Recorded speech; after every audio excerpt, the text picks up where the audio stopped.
Welcome to Shukla study point. आप सभी का हार्दिक स्वागत करता हूं मैं आपके अपने YouTube channel Shukla study point में। आज के वीडियो के माध्यम से हम चर्चा करेंगे बीए तृतीय वर्ष के छात्र छात्राओं के लिए गृह विज्ञान के द्वितीय प्रश्न पत्र के बारे में, जिसका नाम है प्रसार शिक्षा।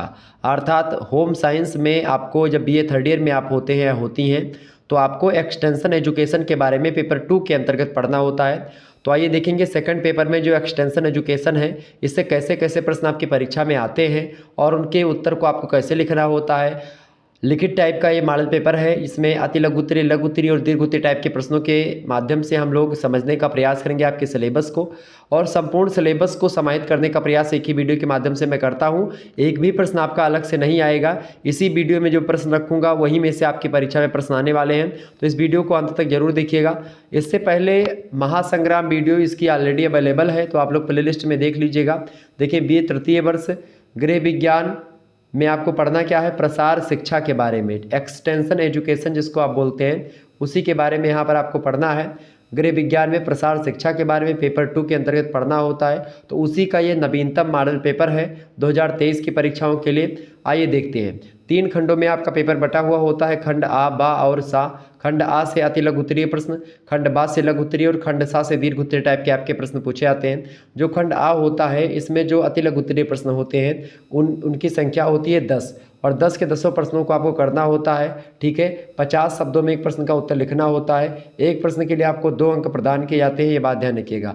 किसी किसी विश्वविद्यालय में 1.5 नंबर मिलता है, किसी किसी में 2 नंबर मिलता है, क्योंकि ये प्रैक्टिकल सब्जेक्ट होता है गृह विज्ञान यानी होम साइंस, ये बात ध्यान रखिएगा। आइए देखिएगा, पहला प्रश्न आपकी स्क्रीन पर आ चुका है, संचार के तत्व बताइए। तो आइए हम चर्चा करने का प्रयास करते हैं अति लघु उत्तरीय प्रश्नों के बारे में, और उसको कैसे लिखना है इसको भी मैं आपको बताऊंगा। प्रश्न है क्या, संचार के तत्व। संचार किसे कहते हैं? संचार को अंग्रेजी में कम्युनिकेशन बोलते हैं। क्या बोलते हैं भैया? कम्युनिकेशन बोलते हैं। यानी संचार का मतलब होता है विचारों का आदान प्रदान करना। संचार एक ऐसी प्रक्रिया होती है जिसमें एक व्यक्ति दूसरे व्यक्ति से पारस्परिकता के पारस्परिकता के आधार पर क्या करता है। पारस्परिकता मतलब हमारी बात आप तक पहुँचे, आपकी बात हमारी तक पहुँचे, यानी परस्पर दोनों में क्रियाएँ होनी चाहिए। तो एक प्रकार से उसी पारस्परिकता के आधार पर एक व्यक्ति दूसरे व्यक्ति से क्या करता है, अपनी भावनाओं, अपने विचारों का आदान प्रदान करता है, और इसी को बोलते हैं संचार। ये बात ध्यान रखिएगा।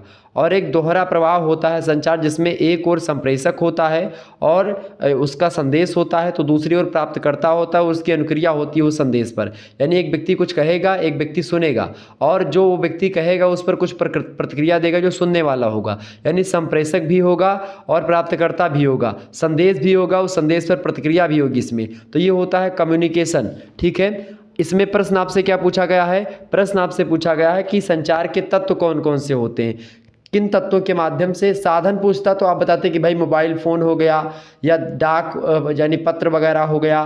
ठीक है, तमाम प्रकार के पत्रों के माध्यम से। ठीक है, ईमेल हो गया, आजकल तो व्हाट्सएप और फेसबुक, इंस्टाग्राम। ठीक है, यहाँ तक तो मैंने देखा है बहुत सारे लोग पेटीएम पर ही बात करते रहते हैं।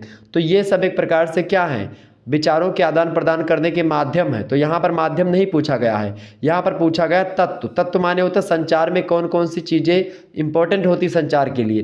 देखिए, पहली चीज़ होती स्रोत। स्रोत माने क्या होता है? स्रोत माने होता है संचार कहाँ से आया, कौन सा संदेश आपको भेजना है। ठीक है, सबसे पहली बात स्रोत, यानी कहाँ से ये प्राप्त हो रहा है। दूसरी बात संप्रेषक या संचारकर्ता, यानी संचारकर्ता जो है, मतलब संप्रेषक मतलब समझ रहे, जो संचार करने वाला है, जो भेजने वाला है, जो कहने वाला है, उसी को बोलते हैं संचारकर्ता या संप्रेषक। तो यानी जो भेजने वाला है संचार को, वो व्यक्ति होना चाहिए।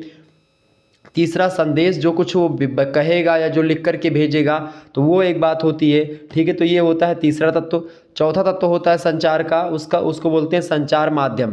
यानी किसी न किसी माध्यम से हम संचार को एक दूसरे, मतलब की बातों को या संदेश को एक दूसरे तक भेजते हैं। अर्थात जो हमारे समक्ष व्यक्ति है वो हम किस माध्यम से अपनी बातों को या अपने संदेश को उन तक पहुंचाते हैं, संप्रेषित करते हैं अपनी बातों को, विचारों का प्रवाह करते हैं, विचारों का आदान प्रदान करते हैं, तो किसके माध्यम से करते हैं? या तो मोबाइल फ़ोन से आप बात कर रहे हैं, या चिट्ठी लिख करके आप वहाँ पर भेज रहे हैं, या एक प्रकार से आप जो है आमने सामने बैठ करके बातें कर रहे हैं। तो कई प्रकार के संचार के माध्यम हो सकते हैं। तो संचार का जो माध्यम है वह एक प्रकार से क्या है, वह एक तत्व होता है संचार का।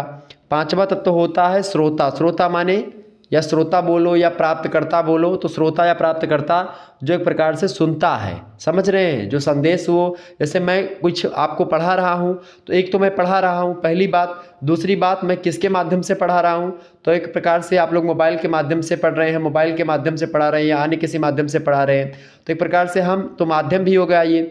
पढ़ा कौन रहा है, मैं पढ़ा रहा हूँ, यानी कि मैं कौन हूँ, मैं संप्रेषक हूँ, संचार करता हूँ। आप कौन हो, आप एक प्रकार से श्रोता हो, आप पाठक हो, आप एक प्रकार से क्या हो, श्रोता हो, तो आप भी एक तत्व हुए और मैं भी एक तत्व हुआ। किस माध्यम से हम लोग कर रहे हैं, तो टेक्निकल माध्यम से हम लोग कर रहे हैं विचारों का आदान प्रदान, ठीक है। स्रोत क्या है, स्रोत आपका होम साइंस हम पढ़ा रहे हैं आपको, तो ये स्रोत हो गया आपका, यहीं से हमको विचार मिले हैं, उन्हीं विचारों को मैं आप तक संप्रेषित कर रहा हूँ, ठीक है। तो यहाँ पर संप्रेषक आपको क्लियर हो गया, संचारकर्ता मैं हूँ, ठीक है, प्राप्तकर्ता आप हो, ठीक है।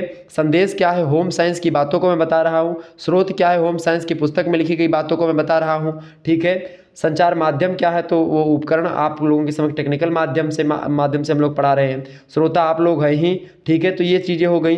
अब श्रोता के द्वारा विश्लेषण, आप लोग जब मेरी वीडियोस को पढ़ते हैं और वीडियो को पढ़ने के मतलब कि जो लेक्चर्स हमने दिया उसको देखने के बाद में जो कुछ कमियां रहती हैं या फिर जो कुछ आपके समझ में आता है, वीडियो कैसा लगता है, तो उसका फीडबैक देते हैं, उसका विश्लेषण करते हैं कि सर जी ने कैसा पढ़ाया। अगर सर जी ने अच्छा पढ़ाया तो आप लोग दूसरों को रिकमेंड करेंगे, अगर बेकार पढ़ाया तो रिकमेंड नहीं करेंगे। तो यहाँ पर जो श्रोता के द्वारा विश्लेषण होता है, यह भी एक तत्व होता है संचार का, ठीक है। समझ में आ रही चीज़ें, एक भी प्रश्न आपका छूटने नहीं दूंगा और एकदम से विस्तार से आपको एकदम सरल भाषा में, आपकी अपनी भाषा में समझाने का प्रयास। तो पांचवा तत्व ये हो गया, मतलब छठा तत्व कौन सा हो गया आपका, श्रोताओं के द्वारा या पाठकों के द्वारा या प्राप्तकर्ता के द्वारा उसका विश्लेषण क्या था, जो संदेश उन तक पहुंचा है, ठीक है। सातवां जो होता है उसका मतलब होता है प्रतिपुष्टि, या जिसको आप फीडबैक बोलते हैं। आप कुछ कमेंट लिखते हैं, पहले आप विश्लेषण करते हैं कि लेक्चर आपको कैसा लगा, फिर आप कुछ कमेंट करते हैं, टिप्पणियां करते हैं, जो कि हमारे नीचे आता है। तो एक प्रकार से कि समझ में आया गुरुजी या नहीं आया, या आपके बताए हुए सारे प्रश्न आते हैं, ऐसे आप लोगों को कमेंट आते हैं। तो ये सब एक प्रकार से संचार के तत्व होते हैं। समझ में आ गई चीज़ें, मैंने आपको एक प्रकार से आपकी भाषा में समझाने का प्रयास किया। तो संचार के ये 7 तत्व होते हैं, कौन कौन से, स्रोत, संप्रेषक या संचारकर्ता, संदेश, संचार माध्यम, श्रोता, श्रोताओं के द्वारा उसका विश्लेषण, और प्रतिपुष्टि यानी जिसको आप फीडबैक बोलते हैं, ठीक है। नेक्स्ट क्वेश्चन आपके स्क्रीन पर आ चुका। दूसरा नंबर प्रश्न आप देखिएगा, प्रसार कार्यकर्ता के 4 गुण बताइए। बढ़िया प्रश्न है। तो जो प्रसार कार्यकर्ता होता है, प्रसार कार्यकर्ता मतलब समझ रहे हैं, जो संदेश को भेजने वाला होता है, जो प्रसार करने वाला होता है किसी भी विचारों का, तो उसके 4 गुण कौन कौन से होते हैं। सबसे पहली बात, एक प्रसारकर्ता में क्या होना चाहिए, विषय का सही सही ज्ञान होना चाहिए। जो बातें वो बता रहा है उसके बारे में पहले से उन चीज़ों के बारे में उसको पता होनी चाहिए, वो नॉलेजेबल होना चाहिए। जो चीज़ें वो बताने का प्रयास कर रहा है उसको पहले उसको खुद आना चाहिए, ठीक है। तो प्रसार कार्यकर्ता का पहला गुण यही होता है कि विषय का सही ज्ञान उसको होना परम आवश्यक है। दूसरी बात, प्रगतिशील विचारधारा का होना चाहिए, ठीक है। जो प्रसार कार्यकर्ता है उसको प्रगतिशील गुण का होना चाहिए। तीसरी बात, ज्ञानार्जन की इच्छा उसके अंदर भी होनी चाहिए, ठीक है, ताकि जब तक ज्ञानार्जन की इच्छा नहीं होगी तब तक वो किसी विषय पर जानकारी पहले इकट्ठा नहीं कर पाएगा और वैसे ही चला आएगा आपको एक प्रकार से बताने के लिए। चौथी बात, ग्राम विकास के प्रति आस्थावान होना चाहिए। अगर ग्राम विकास के प्रति आस्थावान होगा तभी ग्राम का कल्याण हो पाएगा। और प्रसार कार्यक्रम जो होता है गांव को आगे बढ़ाने के लिए ही, खास करके आप देखते हैं गांव समाज और लोगों को आगे बढ़ाने के लिए ही किया जाता है प्रसार कार्यक्रम।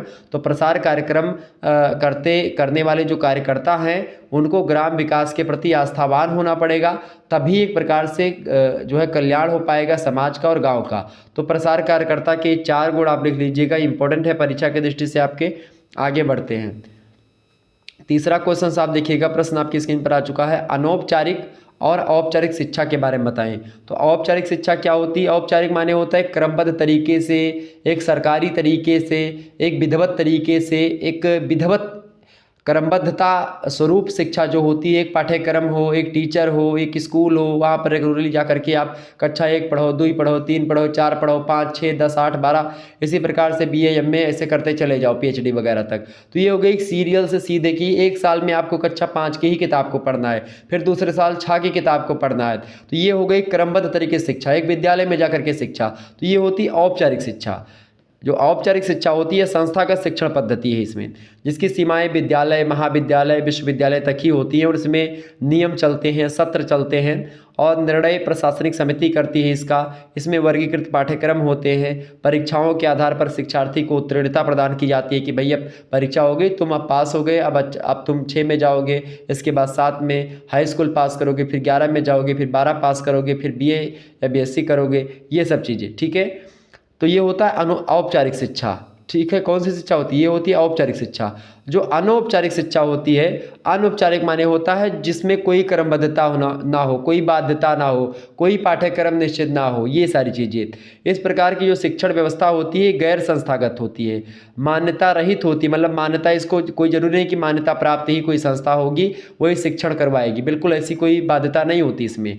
अनौपचारिक शिक्षा जो होती है इसमें आप पत्र पत्रिकाओं को पढ़ करके जानकारी ग्रहण कर सकते हैं, आप रेडियो के माध्यम से जानकारी ग्रहण कर सकते हैं, आप टेलीविजन देख करके या आप मोबाइल फ़ोन के माध्यम से यूट्यूब से जानकारी ग्रहण कर सकते हैं। प्रत्यक्ष या अप्रत्यक्ष तरीके से, व्यक्तिगत तरीके से, सामूहिक सूत्रों के द्वारा आप कोई व्यवसाय या कार्यक्षेत्र से जुड़ी जानकारियाँ प्राप्त कर सकते हैं।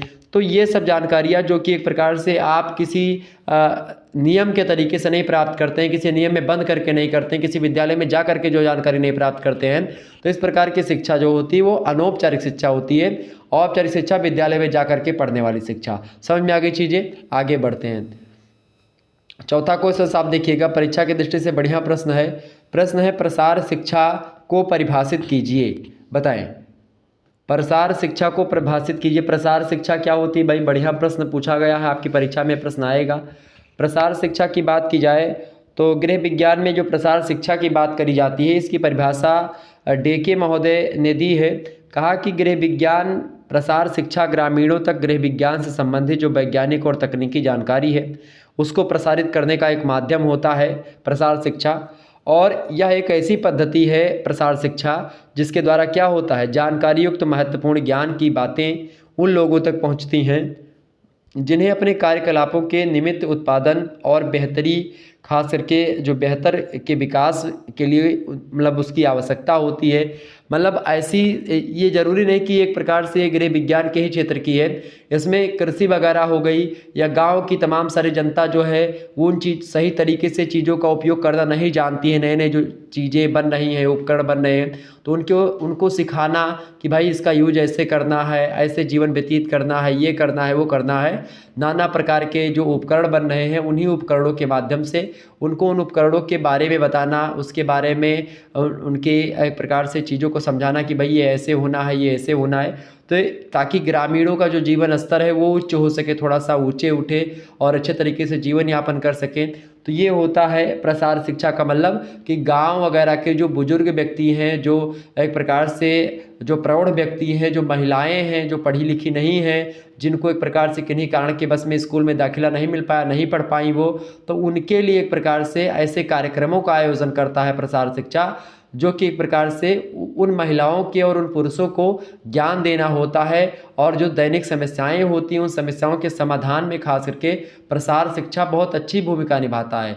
तो प्रसार शिक्षा की बात की जाए, प्रसार शिक्षा क्या करता है? प्रसार शिक्षा जो लोगों को आत्मनिर्भर बनाता है, लोगों को आत्मनिर्भर तरीके से कमाने का, यानी आर्थिक मामलों में डेवलप करता है। आर्थिक मामलों में ही नहीं बल्कि सामाजिक मामले हो गए, राजनीतिक मामले हो गए या अन्य मामले हो गए, उनको सजग करते हैं। उनकी जो समस्याएं होती दैनिक जीवन की, उन समस्याओं के समाधान के उपाय भी बताते हैं जो प्रसार कार्यकर्ता होते हैं। तो ये होता है प्रसार शिक्षा, खासकर गृह विज्ञान में। ठीक है, क्लियर?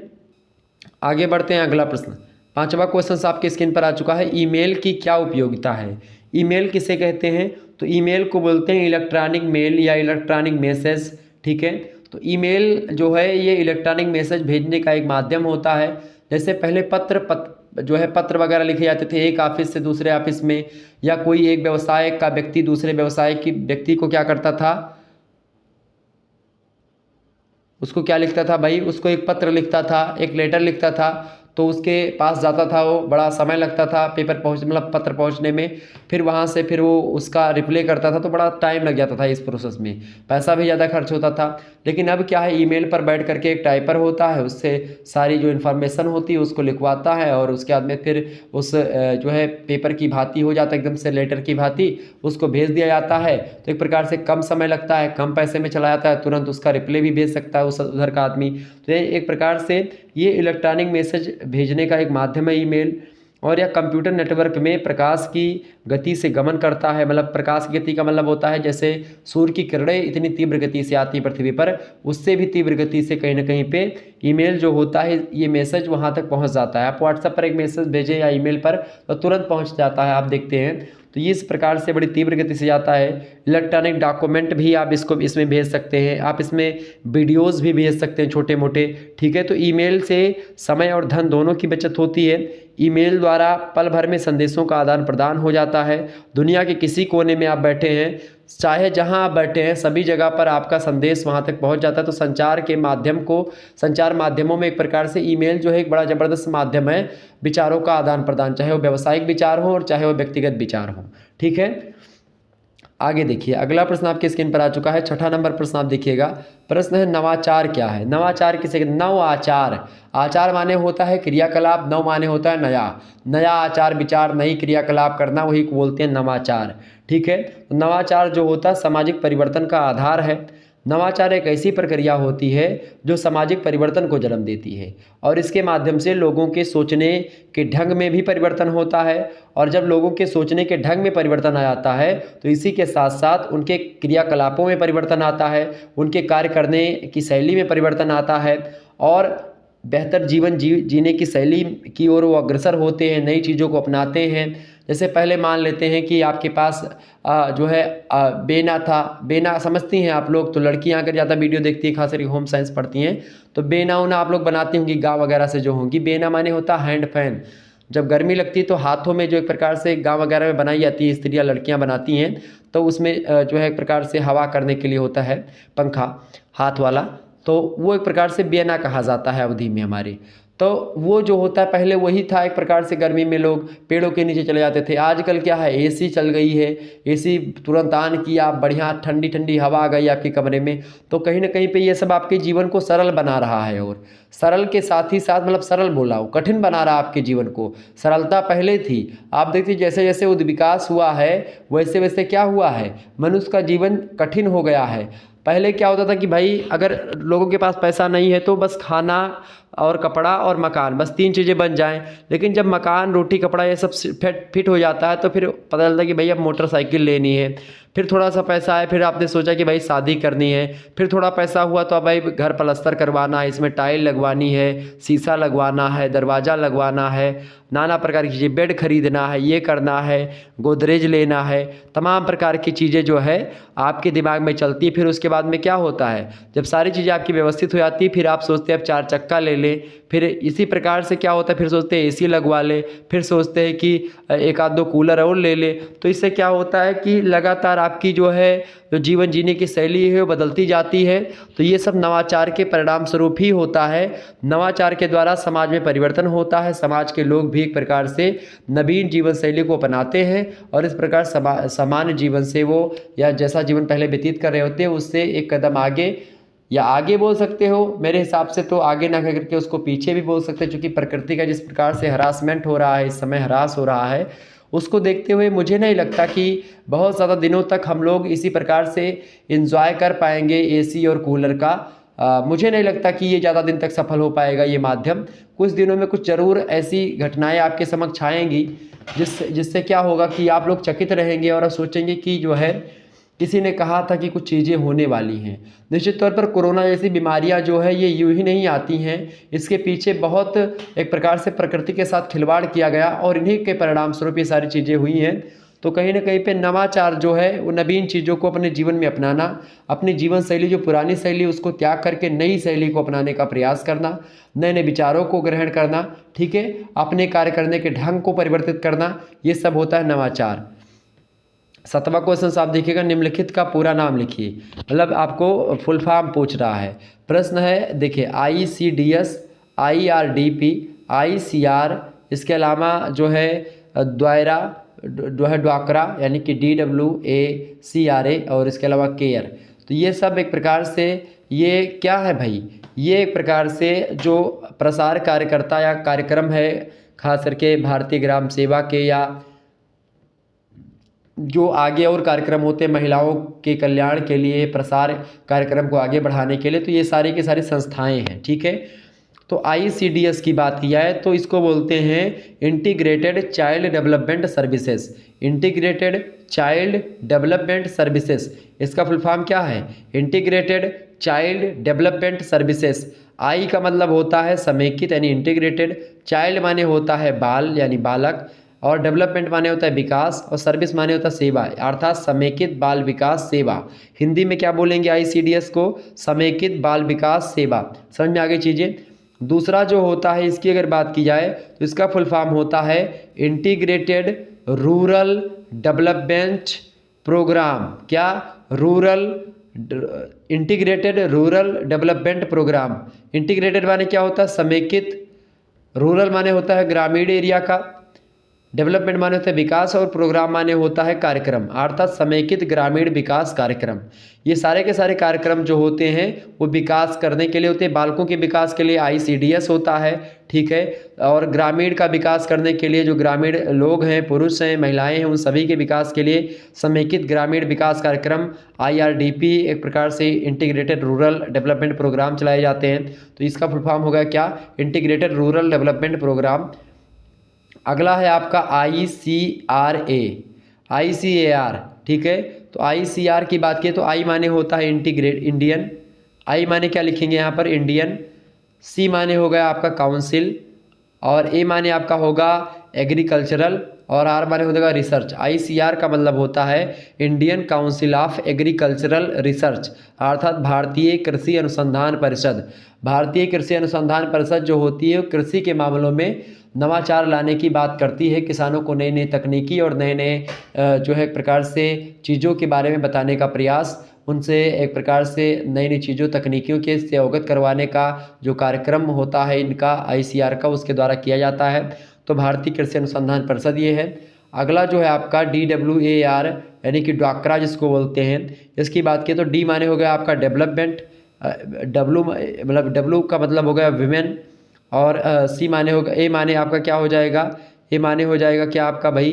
A माने आपका हो जाएगा चिल्ड्रन, मतलब सॉरी A यहाँ पर वैसे लग गया आपका, ठीक है, मतलब उसको बनाने के लिए। और इसके अलावा C का मतलब हो जाएगा चिल्ड्रन, और R का मतलब क्या हो जाएगा आपका? रूरल, और A माने हो जाएगा एरिया।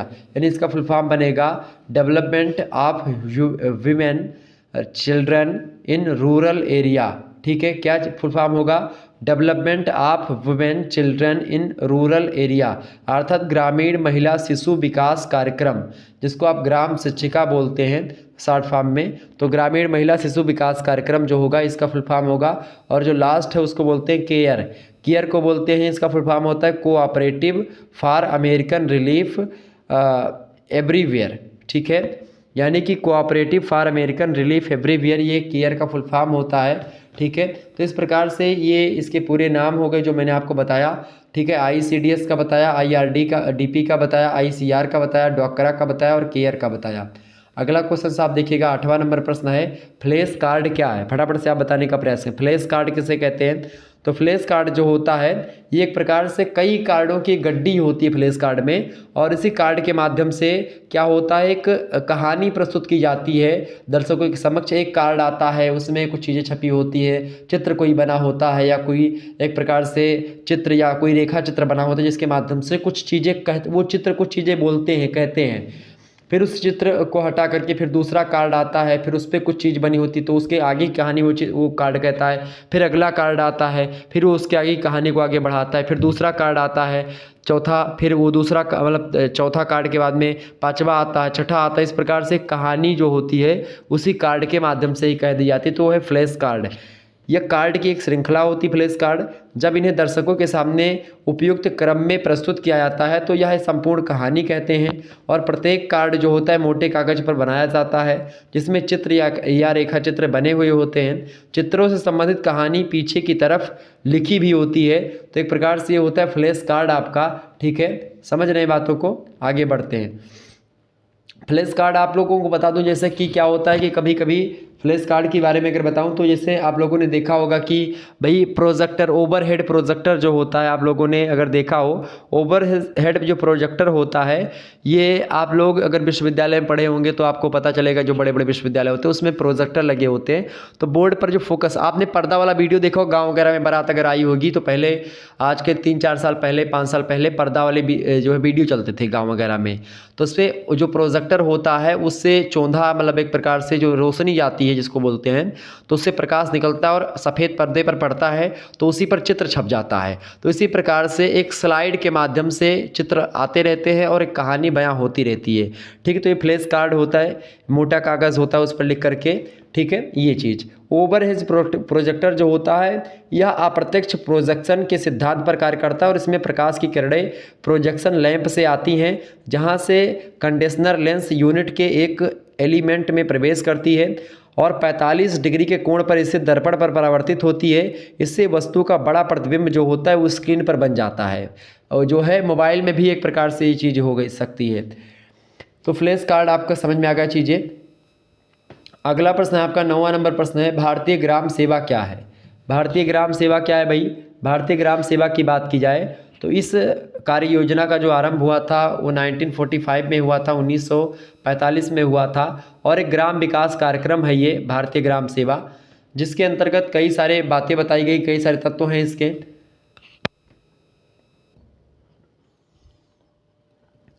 पहला जो तत्व है भारतीय ग्राम सेवा का वो है कि ग्राम जीवन के प्रति लोगों, मतलब जो ग्रामीण हैं उन ग्रामीणों में रुचि उत्पन्न करना ग्राम जीवन के प्रति, ताकि वो है जो ग्रामीण लोग हैं, लोगों को, जो शहरी लोग हैं उनको एक प्रकार से शहर जो है वो काटने लगते हैं। मतलब लगता है कि शहरों में रहा नहीं जा सकता है, वो लोग गाँव में रहना चाहते हैं। अगर 10-15 साल कोई व्यक्ति शहरों में रह लेता है तो फिर उसको गाँव अच्छा लगने लगता है, वो गाँव में रहना पसंद करने लगता है। ठीक है, लेकिन जब गाँव में लगातार लोग रहते हैं, वही गेहूँ काटना, वही धान काटना, वही घास छीलना, वही अरहर काटो, वही एक प्रकार से दुनिया भर का खेती करो, भैंस चराओ, गाय खोलो, ठीक है, तालाब में ही सब जाओ, एक प्रकार से दुनिया भर का जो टीम टाम होता है गांव वगैरह में आप देखते हैं, खेती करो, आलू बो, घुइया बो, यही सब है। तो इससे सबसे क्या होता है, गांव की जो जनता होती है ऊब जाती है एकदम से ये सब करते करते। तो वो लोग, गांव की जनता शहरों में भागने का प्रयास करती है। तो ये कार्यक्रम जो है भारतीय ग्राम सेवा कार्यक्रम, ये क्या करता है कि ग्राम्य जीवन के प्रति जो ग्रामीण लोग हैं जिनकी रुचियां कम हो गई हैं ग्रामीण जीवन के प्रति, उनमें रुचि का उत्पन्न करना। रुचि उत्पन्न करना मतलब इंटरेस्ट जगाना उनके अंदर कि गांव में भी रह करके आप अच्छे तरीके से अपना जीवन यापन कर सकते हैं। क्योंकि शहरों में क्या हो गया है, बहुत ज़्यादा जमावड़ा इकट्ठा हो गया है, तो इससे क्या होता है, नाना प्रकार की बीमारियां वहाँ पर फैलती हैं। ठीक है, और फैलती बीमारियां देर भी नहीं लगती, वहाँ पर कोई संक्रमण हो गया तो पूरे शहर एकदम से चपेट में आ जाते हैं। लेकिन गांव वगैरह में क्या होता है, थोड़ा सा खेत पात होते हैं, हवा बयार अच्छी होती है, तालाब वगैरह होते हैं गांव के बाहर, पीपल के पेड़ होते 2-4 गांव में, नीम के पेड़ होते हैं। तो इससे क्या होता है, वातावरण संतुलित रहता है। तो इसके कारण से क्या होता है, जो है लोगों में रोगों से रक्षा तो होती है, इसके अलावा उनका जीवन भी सही होता है। ठीक है, तो ग्राम जीवन के प्रति ग्रामीणों में रुचि उत्पन्न करना, ये इसका पहला कार्यक्रम है भारतीय ग्राम सेवा का। दूसरा बात इसमें यह है कि ग्रामीणों में जागरूकता पैदा करना, जिससे वे अपनी समस्याओं को समझ सकें और अपनी समस्याओं का समाधान कर सकने के लिए योग्य हो जाए, एबल हो जाए, ताकि वो अपनी समस्याओं को खुद ही हैंडल कर ले। तो ये प्रसार कार्यकर्ता में भारतीय ग्राम सेवा का दूसरा काम हो गया। तीसरा काम ये है कि प्रदर्शन और प्रशिक्षण के द्वारा ग्रामीणों को शिक्षित करना। चौथा जो इसका काम है भारतीय ग्राम सेवा का, ये है कि भाई ग्रामीण विकास योजनाओं की संभावनाओं को बढ़ाना। ठीक है, इसके अलावा शहरों में रहने वाले जो व्यक्ति हैं उनको ग्रामोत्थान कार्यक्रमों में योगदान के लिए प्रेरित करना, ताकि वो गांवों के लिए विकास के लिए कुछ चीज़ें बताएं और एक प्रकार से उसके लिए कुछ हेल्प कर सके लोगों की, गांव के लोगों की। क्योंकि शहरों में जो लोग होते हैं अधिकतर बहुत ज़्यादा पैसा उनके पास होता है। ठीक है, अगला क्वेश्चन आप देखिए, 10वां प्रश्न आपकी स्क्रीन पर आ चुका है, संचार को परिभाषित कीजिए। संचार क्या है भाई? संचार की अगर बात की जाए तो संचार एक ऐसी प्रक्रिया होती है जिसमें एक व्यक्ति के द्वारा दूसरे व्यक्ति से पारस्परिकता के आधार पर भावनाओं और विचारों का आदान प्रदान किया जाता है।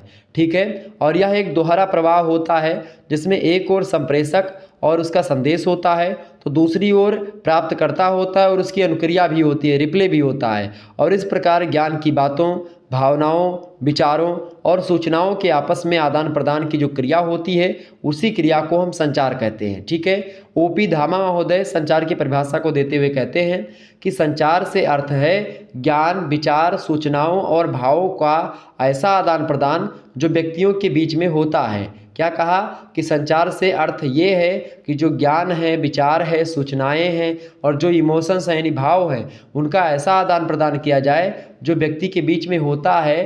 तो एक प्रकार से वो आदान प्रदान व्यक्तियों के बीच में होने वाला विचारों का, ज्ञान का, भावनाओं का, सूचनाओं का, उसी को बोलते हैं संचार। ठीक है, तो संचार आपके समझ में आ गया संचार क्या होता है। तो इस प्रकार से आप लोगों ने 10 अति लघुत्तरीय प्रश्नों को समझ लिया। आगे हम बढ़ते हैं और अब हम लघुत्तरीय प्रश्नों के बारे में चर्चा करने का प्रयास करेंगे। सभी प्रश्न आपको करने होते हैं लघुत्तरीय के। खंड बा से आप बताऊं आपको तो 200 शब्दों में एक प्रश्न का उत्तर आपको लिखना होता है। इस प्रकार से आपको यहाँ पर 5 क्वेश्चंस मिलते हैं, उन 5 प्रश्न के उत्तर आपको करना होता है। लेकिन आप घबराइए मत, इसमें एक प्रश्न होता है उनमें आपको अथवा करके दूसरा प्रश्न भी दिया जाता है। मान लेते हैं अगर एक प्रश्न आपको नहीं पता तो उसके नीचे तुरंत अथवा करके दिया गया है, उसको आप कर सकते हैं। अर्थात एक विकल्प आपको दिया होता है। जैसे कि प्रश्न देखें, संदेश से आप क्या समझते हैं, अच्छे संदेश की विशेषताएं बताइए। तो अगर आप चाहें तो ये प्रश्न करें। अगर आपको ये प्रश्न नहीं पता है तो आप इसके स्थान पर ये भी प्रश्न कर सकते हैं, अनौपचारिक शिक्षा एवं प्रसार शिक्षा में क्या अंतर है इसको बताएं। तो अनौपचारिक और प्रसार शिक्षा दोनों शिक्षाओं में क्या अंतर है इसको आपको बताना है। तो ये एक प्रकार से क्या हो गया, ये दोनों प्रश्नों में से केवल एक ही प्रश्न करना, चाहे आप नीचे वाला करो और चाहे आप ऊपर वाला करो। ठीक है, आर जहाँ पर भी मिले अथवा इसका मतलब होता है, आर माने होता है अथवा, अथवा माने होता है चाहे ऊपर वाला प्रश्न करो चाहे नीचे वाला, दोनों में से केवल एक ही करना, दोनों किसी भी हालत में दोनों नहीं करते हैं। ठीक है, देखिए प्रश्न आपकी स्क्रीन पर आ चुका है। पहला प्रश्न है कि संदेश से आप क्या समझते हैं और अच्छे संदेश की क्या क्या विशेषताएं होती हैं इसको बताएं। तो बढ़िया प्रश्न आपसे पूछा गया है संदेश को लेकर के। तो संदेश जो होता है खास करके शिक्षा साधन विहीन प्रणाली नहीं होती है। शिक्षा कहीं ना कहीं पे आप देखिएगा साधन जरूरी होता है शिक्षा में, और इसमें कोई विषय अथवा विषय सामग्री की आवश्यकता होती है। और प्रसार शिक्षा में संचार प्रक्रिया में श्रोताओं को देने के लिए मुख्य रूप में विषय सामग्री, कृषि क्षेत्र में वैज्ञानिक तथ्यों का विवरण, सफाई का समाचार, व्यक्तिगत और समूहों के द्वारा लिए गए निर्णयों का विवरण जो होता है वो सब संदेश होते हैं और उन्हीं को एक दूसरे के पास हम भेजते हैं। ठीक है,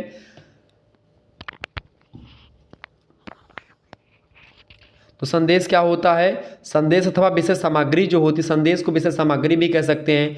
यह एक सूचना होती है संदेश, जिसको सूचनावाहक जो होता है अपने श्रोताओं को इस ढंग से पहुंचाता है कि वे उसे समझ सकें और अपनाएं उन चीज़ों को और उन पर अमल भी करें। अर्थात मैं अगर कोई चीज़ें आपको बता रहा हूँ, कोई बीच में चीज़ें मैं आपको बता रहा हूँ कि आपको ऐसा नहीं ऐसा करना चाहिए, तो एक प्रकार से मेरा संदेश है, एक मैसेज है।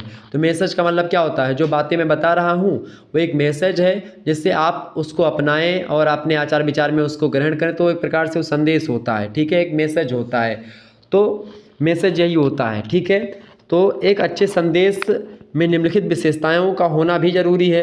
तो अच्छे संदेश में कौन कौन सी विशेषताएं होनी चाहिए।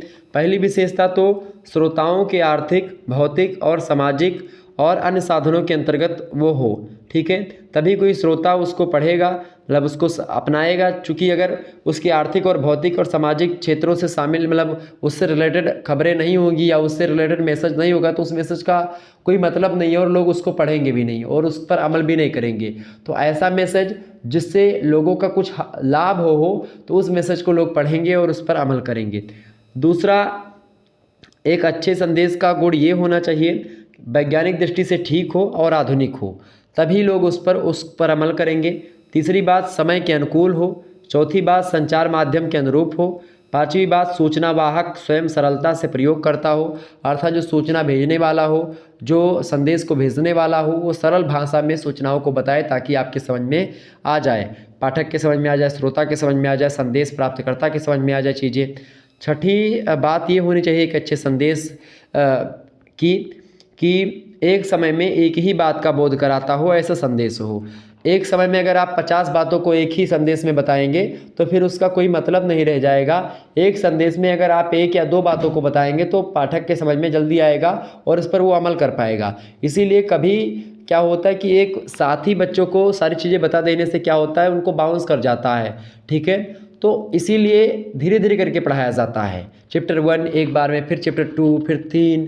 लेकिन आजकल क्या है, एक ही वीडियो में सारा का सारा मटेरियल आप लोग भी चाहते हैं और टीचर भी वही चाहता है कि भाई 1-2 वीडियो के माध्यम से आपका काम हो जाए और आप अच्छे तरीके से पढ़ लें तो आपकी तैयारी बढ़िया हो जाए, ठीक है। और ख़ास करके मैं आपको बताऊं कि यूट्यूब एक ऐसा माध्यम है जिसके माध्यम से आप महासंग्राम, मैराथन वीडियोस देखते हैं, जिनमें एक ही वीडियो के माध्यम से सारी चीज़ों को कवर करवा दिया जाता है।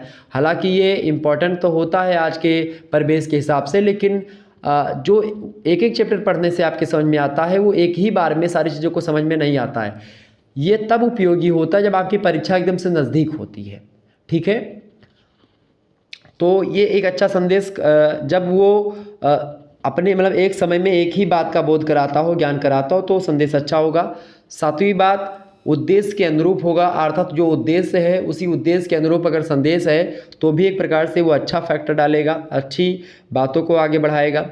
8वां जो बात है एक अच्छे संदेश की, वो ये होनी चाहिए कि सूचना ग्राहक की समझ से बाहर नहीं होना चाहिए। मतलब जो सूचना प्राप्त करने वाला व्यक्ति है, जिसके पास हम भेज रहे हैं कोई मैसेज, उसके समझ में सारी चीज़ें आ जानी चाहिए। अगर उसके समझ में नहीं आई तो फिर एक प्रकार से उसका वो गलत अर्थ अगर निकाल ले तो फिर दिक्कत है। अर्थात सरल भाषा में हो ताकि उसके समझ में ऐसे संदेश लिखे या ऐसे संदेश को भेजे जिससे उसके समझ में आ जाए या उसके समझने के अकॉर्डिंग हम भेजने का प्रयास करें। इसीलिए जब मैं कॉपी लिखने के लिए आपको बोलता हूँ तो उसमें मैं आपको ये एक चीज़ बताता हूँ कि आप ऐसा लिखें जिससे एग्जामिनर के समझ में आ जाए। जो एग्जामिनर चाहता है उसको लिखने का प्रयास करें, जो आप जानते हैं उसको ना लिखें। जो एग्जामिनर चाहता है, एग्जामिनर क्या चाहता है आपसे, उसको लिखने का प्रयास करें। आप बहुत सारी चीज़ें जानते हैं, आप बहुत जानकार हैं, उससे मैटर नहीं करता है। एग्जामिनर क्या चाह रहा है आपसे वो मैटर करता है, तो उसी को लिखना चाहिए, ठीक है। और भी चीज़ें हैं जैसे कि जो है एप्लीकेबल सूचना ग्राहक स्वयं कर सकते हो, तो ये सब होता है। संचार सामग्री के प्रमुख लक्षणों को एक अंग्रेजी भाषा के शब्द स्पीड से ठीक प्रकार वर्णित किया जा सकता है और इस शब्द में अलग अलग शब्द को लेकर के अर्थ निकाला जाए तो मूल रूप से संदेश के लक्षण स्पष्ट हो जाते हैं। पहला तो एस का मतलब होता है स्पीड के माध्यम से, स्पीड स्पेलिंग है SPEED, ठीक है, स्पीड। यस का मतलब होता है सिंपल, यानी कि संदेश आपका सिंपल होना चाहिए। दूसरा बात, पी का मतलब होता है आपका प्रैक्टिकल, अर्थात व्यवहारिक होना चाहिए संदेश आपका, तभी अच्छा संदेश माना जाएगा। तीसरा जो ई का मतलब होता है उसका मतलब होता है इकोनॉमिकल, अर्थात सस्ता हो ताकि जो है एक प्रकार से क्या हो, लोग उसको पढ़ सके, जान सके और सभी लोग पढ़ सके। सस्ता होगा तभी लोग पढ़ेंगे, तभी लोग उसको फॉलो करेंगे। और दूसरे ई का मतलब है आपका इफेक्टिव, अर्थात प्रभावशाली संदेश होना चाहिए, तभी लोग उसको फॉलो करेंगे और आगे बढ़ाएंगे। और जो डी का मतलब होता है यहाँ पर, डी का क्या मतलब होता है, डी का मतलब होता है मतलब कि डुप्लीकेबल, अर्थात संदेश को दोहराया जा सके, ठीक है। तो इसका मतलब क्या होता है, संदेश को दोहराया भी जा सके, ऐसी भाषा में आपका लिखा जाना चाहिए ताकि संदेश एक प्रकार से उसको दोहराया भी जा सके। तो या कम शब्दों में या सरल शब्दों में इस प्रकार का सिंपल हो, तो simple, practical, economical, effective and duplicate, ये सारी चीज़ें होनी चाहिए संदेश में। तो ये संदेश, अच्छे संदेश की विशेषता है। अगला प्रश्न आप देखिएगा, अनौपचारिक शिक्षा और प्रसार शिक्षा में क्या अंतर होता है। अनौपचारिक शिक्षा और प्रसार शिक्षा में क्या अंतर होता है। पहला अंतर तो ये है कि अनौपचारिक शिक्षा जो होती है वो अस्थायी होती है और संपूर्ण प्रक्रिया होती है अनौपचारिक शिक्षा, जबकि प्रसार शिक्षा क्या होती है, अस्थायी होती है और कम समय के लिए होती है, अल्प अवधि में होती है प्रसार शिक्षा। दूसरा अंतर यह है कि अनौपचारिक शिक्षा का क्षेत्र अत्यंत व्यापक है, यानी बड़ा है और किसी से भी प्राप्त की जा सकती है अनौपचारिक शिक्षा, जबकि प्रसार शिक्षा का क्षेत्र जो है वो सीमित है और इसे विशेषज्ञों के द्वारा ही प्राप्त किया जा सकता है प्रसार शिक्षा को, ठीक है। तीसरा अंतर यह है प्रसार शिक्षा और अनौपचारिक शिक्षा में, जो अनौपचारिक शिक्षा होती है ये आजीवन चलने वाली स्वाभाविक प्रक्रिया होती है अनौपचारिक शिक्षा, जबकि प्रसार शिक्षा की जो अवधि होती है वो सुनिश्चित होती है कि भाई इतने समय के लिए कार्यक्रम होगा और इसी दौरान आपको सिखाया जाएगा। चौथा अंतर ये होता है अनौपचारिक और प्रसार शिक्षा में, जो अनौपचारिक शिक्षा होती है इसका प्रभाव अस्थायी होता है, जबकि प्रसार शिक्षा का प्रभाव अस्थायी होता है, मतलब प्रसार शिक्षा का प्रभाव भंग भी हो सकता है कभी भी, ठीक है। जबकि अनौपचारिक शिक्षा जो होती है वो लगातार प्रभावी रहती, बनी रहती है। पांचवा अंतर ये आप लिख सकते हो कि अनौपचारिक शिक्षा का उद्देश्य बालकों का संरचनात्मक विकास करना होता है और बालकों में सृजनात्मक, भावात्मक, आध्यात्मिक और मानसिक विकास पर विशेष ध्यान दिया जाता है अनौपचारिक शिक्षा के द्वारा। जबकि प्रसार शिक्षा की बात की जाए तो प्रसार शिक्षा में किसी एक विशिष्ट विषय पर ध्यान नहीं दिया जाता है, ठीक है। छठा अंतर ये होता है एक प्रकार से अनौपचारिक और प्रसार शिक्षा का कि कोई निश्चित समय व स्थान नहीं होता अनौपचारिक शिक्षा का। अनौपचारिक शिक्षा किसी भी समय, किसी भी स्थान पर, कहीं पर भी, किसी के भी द्वारा दी जा सकती है और समझी जा सकती है।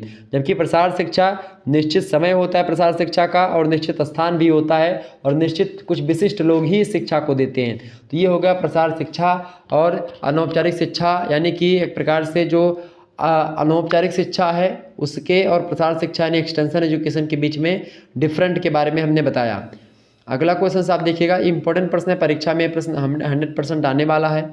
अगला क्वेश्चन आप देखेंगे, दूसरा प्रश्न आपकी स्क्रीन पर आ चुका है, प्रसार शिक्षण विधियों को प्रभावित करने वाले तत्व लिखिए। अगर ये प्रश्न आपको नहीं पता है बाई चांस तो आप इसके स्थान पर दूसरा प्रश्न भी कर सकते हैं, प्रदर्शनी के क्या क्या लाभ होते हैं और क्या क्या सीमाएं हैं इसको बताएं।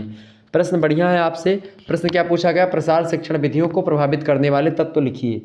तो प्रसार शिक्षण की सफलता का श्रेय खास करके ग्रहणकर्ता, यानी जो प्रसार को, मतलब जो शिक्षा है जिसको ग्रहण करने वाला जो व्यक्ति है वो प्रसार करता है, यानी जो प्रसार करने वाला है, जो संदेश को भेजने वाला है, जो लोगों को सिखाने वाला है वो प्रसार केंद्र, यानी किस केंद्र के माध्यम से सिखाया जा रहा है। प्रसार निदेशालय कहाँ से सूचनाएं वगैरह दी जा रही हैं, विविध प्रसार के जो माध्यम होते हैं तमाम प्रकार के, उन माध्यमों और इनसे जुड़े हुए व्यक्तियों को जाता है प्रसार शिक्षण विधियाँ को प्रभावित करने में खास करके। और प्रसार शिक्षण में प्रदत्त ज्ञान का उतना ही महत्व होता है जितना कि ग्रहणकर्ता के द्वारा उसके सफल प्रयोग का। और यह एक समृद्ध प्रयास है जो प्रसार शिक्षा होती है, चूँकि प्रयोगशाला में हुए प्रयोग उसी स्थिति में हम सफल मानते हैं या सफल माने जाते हैं जब कृषक वर्ग उसी से लाभान्वित होता है। आप जो है एक प्रकार से कमरे में बैठ करके आपने प्रयोग किया तो उसका कोई उतना अर्थ नहीं निकलता है, लेकिन उस जो आपने प्रयोग किया उस चीज़ों के द्वारा अगर वो चीज़ें व्यवहार में भी प्रयोग में आ जाएं और आपका फ़ायदा हो उससे, तो फिर वो चीज़ अच्छी लगती हैं। तो एक प्रकार से जब कृषक वर्ग भी उससे लाभान्वित हो तो चीज़ें अच्छी मानी जाएंगी। प्रसार शिक्षण के द्वारा भी अपनाई गई विविध शिक्षण विधियों को कई कारक प्रभावित करते हैं और उसकी सफलता इन तत्वों पर काफ़ी सीमा तक निर्भर भी करती है। प्रसार शिक्षण विधियों को प्रभावित करने वाले कई सारे कारक हैं, कई सारे तत्व हैं। पहला तत्व है आपका शिक्षण पद्धतियों की उपलब्धता। किसी भी क्षेत्र में समस्त शिक्षण विधियों का प्रयोग करना प्रसारकर्ता हेतु सुविधाजनक और संभव नहीं होता है। शिक्षण विधियों के प्रयोग के अभाव में प्रसार शिक्षण प्रभावित होता है। प्रसार कार्यकर्ता अपने ज्ञान और स्थानीय संसाधनों का भरपूर प्रयोग नहीं कर पाता अगर वहाँ की जनता शिक्षित नहीं है तो। लेकिन अगर जनता शिक्षित होगी, शिक्षण पद्धतियाँ ठीक होंगी तो इसके माध्यम से क्या करेंगे, कार्यकर्ता जो होंगे वो एक प्रकार से अच्छे तरीके से अपनी बातों को कह पाएंगे और लोग समझ भी पाएंगे उसको। दूसरा तत्व ये होता है शिक्षण विधियों को प्रभावित करने की प्रसार को, उसमें शिक्षण साधनों की उपलब्धता भी होनी चाहिए। यानी कि प्रसार शिक्षण के अंतर्गत तमाम प्रकार के प्रशिक्षण साधनों का प्रयोग किया जाता है, जैसे जनरेटर हो गया, विद्युत आपूर्ति, projector, camera, screen, amplifier, microphone, video cassette recorder, इसके अलावा टेलीविज़न, रेडियो, ट्रांजिस्टर और इसके अलावा और भी महंगे महंगे साधनों का प्रयोग जो है किया जाता है। इसके साथ ही साथ ग्राफ बोर्ड हो गया, फ्लालेन बोर्ड हो गया, ब्लैक बोर्ड हो गया, पेट्रोमैक्स है, स्टोव है, मैजिक लालटेन है। इन तमाम प्रकार के साधन जो होते हैं शिक्षण साधनों में शामिल होते हैं। अगर ये साधन जो है उपलब्ध हैं और खेतों में तमाम सारे उपकरण होते हैं प्रयोग में, जैसे कि स्प्रेयर हो गया, कटाई मशीन है, जोत के लिए ट्रैक्टर हो गया, बीज छिड़कने की मशीन हो गई, तो ये सभी एक प्रकार से विधि प्रदर्शन में सहायक सिद्ध होती हैं और शिक्षण साधनों के प्रयोग के द्वारा शिक्षण को अधिकाधिक प्रभावशाली बनाती हैं और इसके अभाव में शिक्षण नकारात्मक रूप से प्रभावित होता है। तो जब ये साधन किसी क्षेत्र में होते हैं तो फिर प्रसार कार्यकर्ता को बताने में बड़ी सरलता होती। तो शिक्षण विधियों का होना खासकर शिक्षण साधनों की उपलब्धता पर निर्भर करता है। अगर शिक्षण साधन उपलब्ध हैं उस पर्टिकुलर एरिया में तो प्रसार कार्यकर्ता अच्छे तरीके से अपने विधियों को, अपने मेथड को एग्जीक्यूट कर पाएगा, अन्यथा वो करने में अक्षम रहेगा, नहीं कर पाएगा। ठीक है। तीसरा जो तत्व होता है वो होता है समय की उपलब्धता। ठीक है। प्रसार कार्य में समय की उपलब्धता भी महत्व रखती है और प्रत्येक कार्य अपने लिए समय की मांग करता है। सिखाने वाले तथा सीखने वाले दोनों के पास शिक्षण प्रक्रिया के लिए पर्याप्त समय होना जरूरी है। जब तक दोनों के पास समय नहीं होगा तब तक अच्छे तरीके से ना तो समझा पाएगा कोई व्यक्ति और ना ही कोई व्यक्ति समझ पाएगा, यानी दोनों के लिए समय का होना परम आवश्यक है। ठीक है। तीसरा जो तत्व होता है जो कि प्रभावित करता है प्रसार शिक्षण विधियों को, वो है स्थानीय स्थितियाँ। शिक्षण विधियों को स्थानीय स्थितियाँ बहुत प्रभावित करती हैं और अनेक रूपों में प्रभावित करती हैं। ग्रामीणों का नकारात्मक अथवा सकारात्मक व्यवहार जो होता है, क्षेत्र विशेष में व्याप्त आचार विचार के आदर्श कैसे हैं, अंधविश्वास कैसा वहाँ पर है, रीति रिवाज कैसा है, ग्रामीण नेतृत्व कैसा है, भौगोलिक स्थितियाँ कैसी हैं, जमीन और मिट्टी का प्रकार कैसा है, जल सुविधा कैसी है, विद्युत सुविधा कैसी है, तमाम प्रकार के स्थानीय तत्व होते हैं जो कि प्रसार शिक्षण विधियों को प्रभावित करते रहते हैं। तो स्थानीय स्थितियाँ कैसी हैं, ये भी प्रभावित करती हैं प्रसार शिक्षण विधियों को। चौथा जो पांचवा तत्व होता है शिक्षण विधियों को प्रभावित करने वाला, वो होता है प्रसार कार्यकर्ता या शिक्षण की कार्यक्षमता। अर्थात टीचर कैसा है, प्रसार कार्यकर्ता कैसा है, जो समझाने वाला है, जो बताने वाला है, वो कैसा है, उसकी टैलेंटता भी एक प्रकार से यहाँ पर डिनोट करती है। अगर शिक्षण जो होगा अच्छे तरीके से किया जाएगा तो लोग उसको करेंगे, अगर शैली अच्छी होगी पढ़ाने की या बताने की तो लोग उसको सुनेंगे, तो ये भी जरूरी है। छठवां तत्व जो होता है प्रभावित करने वाला, वो होता है शिक्षण विधि की प्रभावशीलता। आपकी शिक्षण विधि कितनी प्रभावी है, कितनी प्रभावशाली है, वो भी एक प्रकार से एक इम्पॉर्टेंट भूमिका निभाती है। इसके अलावा अपेक्षित लक्ष्य या उद्देश्य आपका क्या है, प्रसार कार्य का उद्देश्य क्या है। उद्देश्य अगर अच्छा होगा, गांव वालों को पता चला लोगों को कि भाई इसका उद्देश्य अच्छा है, तो लोग एक प्रकार से उसको अपनाएंगे।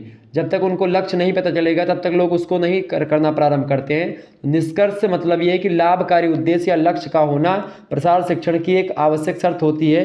अगर आप बताओगे कि भाई अगर आप ये करोगे तो आपको ये लाभ होगा, तभी ना लोग करेंगे, बिना लाभ के कौन करेगा। किम फलम किम विधानम चा काने तत्व्रतम, यानी सत्यनारायण कथा में क्या होता है कि जब भगवान विष्णु जो है नारद जी भगवान विष्णु के पास जाते हैं और कहते हैं कि मृत लोक जना सर्वे नाना कलय समन्वितान।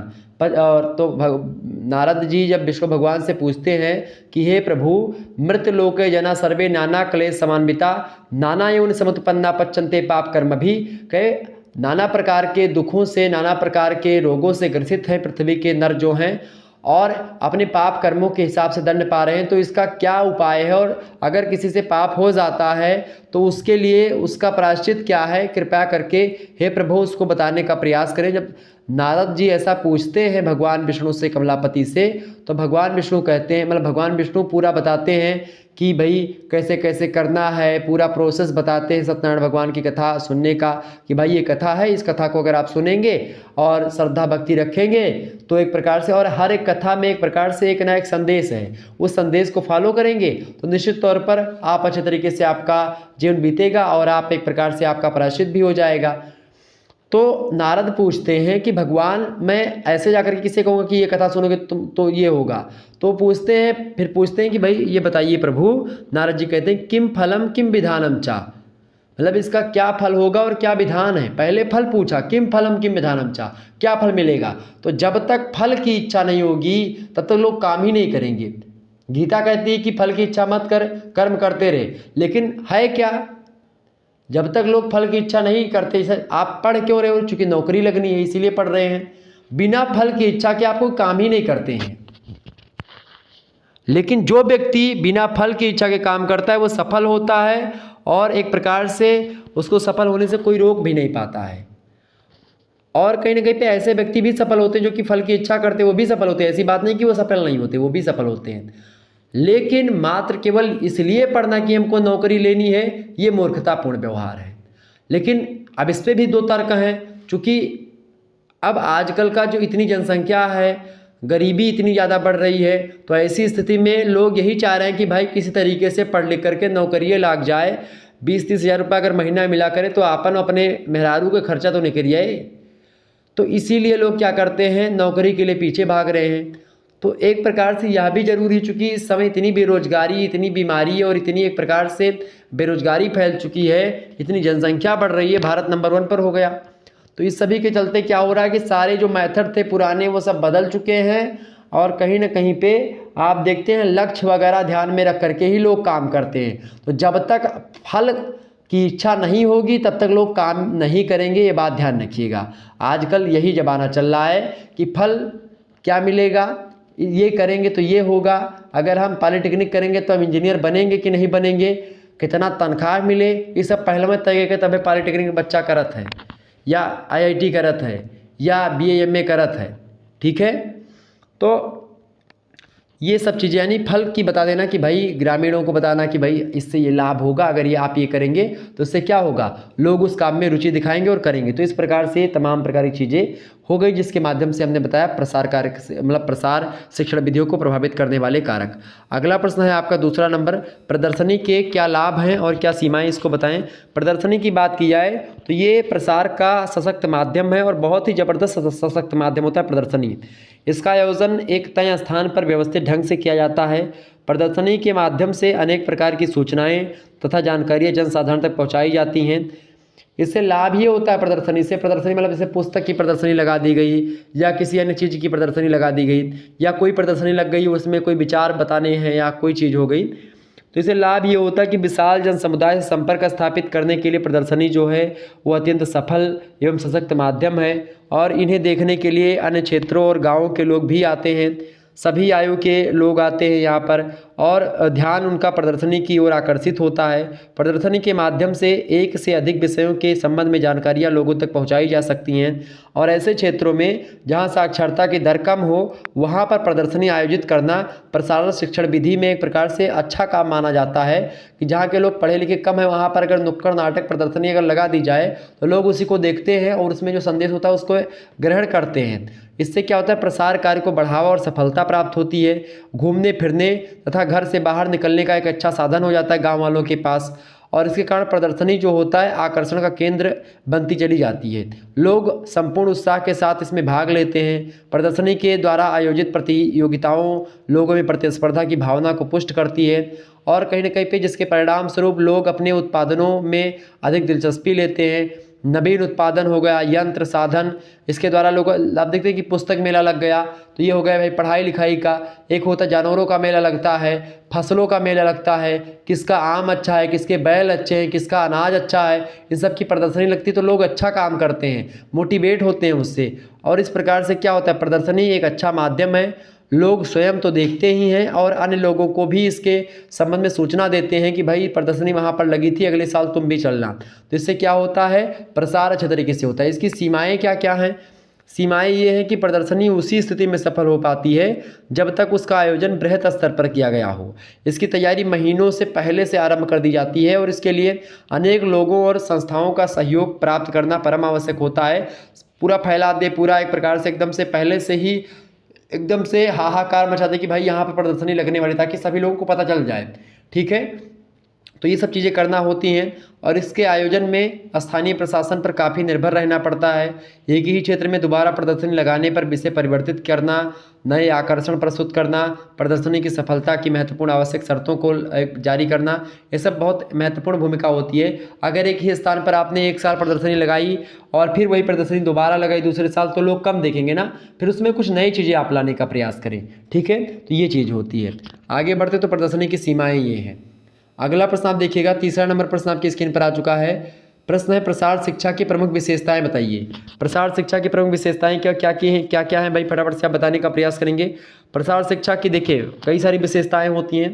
प्रसार का अर्थ होता है किसी भी चीज़ को प्रसारित करना या आगे बढ़ाना या लोगों तक पहुँचाना। ठीक है, प्रसार शिक्षा के माध्यम से सूचनाएँ और जानकारियाँ ग्रामीणों तक पहुँचाई जाती हैं और विशेष रूप से उन लोगों को लक्षित किया जाता है प्रसार कार्यक्रमों के माध्यम से जो विद्यालयी शिक्षा को पूरा नहीं कर पाए हैं, मतलब विद्यालय में उन्होंने शिक्षा नहीं ग्रहण करी है और उससे वंचित रहे हैं। उनको एक प्रकार से प्रसार कार्यक्रम के माध्यम से उनको शिक्षित करना, उनको जानकारी देना, ये प्रसार शिक्षण का उद्देश्य होता है। ज्ञान के स्तर को बढ़ाना ताकि वो भी एक प्रकार से अपना जीवन सही तरीके से जी सके। प्रसार शिक्षा की कई सारी विशेषताएँ होती हैं। पहली विशेषता है अनौपचारिक, अनवरत और गैर संस्थागत शिक्षा। ठीक है, पहली विशेषता अर्थात प्रसार शिक्षा के माध्यम से व्यक्ति जीवन प्रयत्न अपने घर पर, आस पड़ोस, पास पड़ोस, अपने कार्य क्षेत्र में अनुभव के आधार पर ज्ञान की प्राप्ति करता है। व्यक्ति जो होता है उसके परिवार के सदस्य, प्रसार कार्यकर्ता, ग्रामीण शिक्षक, नेतागण, ग्राम पंचायत, जनसंचार माध्यम, तमाम प्रकार के तत्व हैं जो कि प्रसार शिक्षा में महत्वपूर्ण भूमिका निभाते हैं। तो ये सब अनौपचारिक शिक्षा होती है, ये अनवरत होती है और गैर संस्थागत, तो बिना किसी संस्था के कहीं से भी आप सीख सकते हैं, कुछ भी सीख सकते हैं। तो ये होता है पहली विशेषता। दूसरी विशेषता होती है व्यवहारिक और क्रियात्मक शिक्षा होती है। ठीक है, कैसी होती है? व्यवहारिक होती है, कोई एकदम से फोर्स करके, जैसे इंटर हाई स्कूल की परीक्षा नहीं होती कि पास करना ही अनिवार्य है। व्यवहारिक होती है, एकदम से प्रैक्टिकल होती, क्रियात्मक होती है और औपचारिक शिक्षण पद्धति की प्रकृति सैद्धांतिक होती है। इसीलिए औपचारिक जो शिक्षा होती है उसको लोग कम रुचि लेते हैं, इसीलिए लोग जो औपचारिक शिक्षा नहीं ग्रहण कर पाते हैं उनको अनौपचारिक या व्यवहारिक शिक्षा ग्रहण करवाई जाती है। तो प्रसार शिक्षा में व्यवहारिकता जरूरी होती है और होती भी है। तीसरा जो विशेषता होती है प्रसार शिक्षा की, वो होती सर्वसाधारण के निमित्त होती है।